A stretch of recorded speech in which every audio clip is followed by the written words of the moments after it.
How to fix internal error 0x06 system error. In this video, I'll show you guys how you can fix the problem.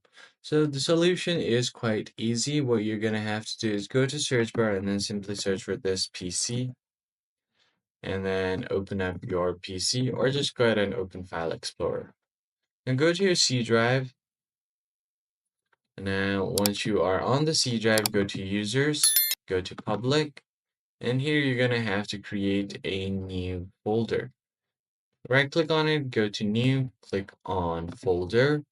Now you're gonna have to give a name to this folder. So what I'm gonna do is just name it documents, then open it up. The destination already contains a folder named public documents. So if you haven't done this, you could just create a folder named documents. And right inside here, you're gonna have to create another folder and name it Steam. Now you can move the installed game on this folder and then try to run it, and your problem should be fixed.